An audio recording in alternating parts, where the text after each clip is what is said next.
أنا اللي كنت خاري اليوم وصاحبي اللي كان واعر هكا توقع في كرة. لا واضح، ما قلت لك راني كنت خاري كنقول لك بالنية. بالفيديو تصريح خطير من المدرب وليد الركراكي في أول ظهور بعد هزيمة المنتخب المغربي أمام جنوب أفريقيا، يكشف المستور ويفضح الكاف ويفجر مفاجأة تصدم المغاربة.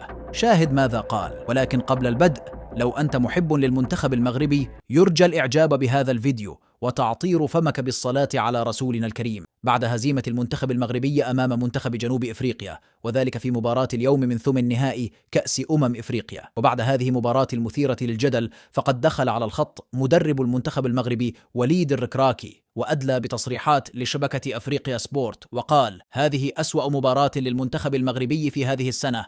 فقد تأمر علينا الجميع اليوم، بالأخص رئيس الكاف موتسيبي الذي قد عين الحكم الجزائري مصطفى غربال حكما للفار، وذلك من أجل إقصاء المنتخب المغربي. فأنا منذ البداية كنت متخوفا، وكنت أعلم بأن هناك مؤامرة ستكون ضد المنتخب المغربي. وقد شاهدنا جميعا الأخطاء التحكمية الكارثية للحكم السوداني ضعيف الشخصية الذي عينه رئيس الكاف، وكلنا نعلم أن رئيس الكاف هو من جنوب إفريقيا، ولا يمكن أن يترك منتخب بلده يخسر، وسوف يفعل المستحيل لكي يقصي المنتخب المغربي اليوم. صحيح أن غياب سفيان بوفال وحكيم زياش كان له تأثير للمنتخب المغربي، ولكن هذا ليس بسبب خسارتنا اليوم. ولكن أنا لن أسكت على هذا الظلم الذي تعرض له المنتخب المغربي اليوم.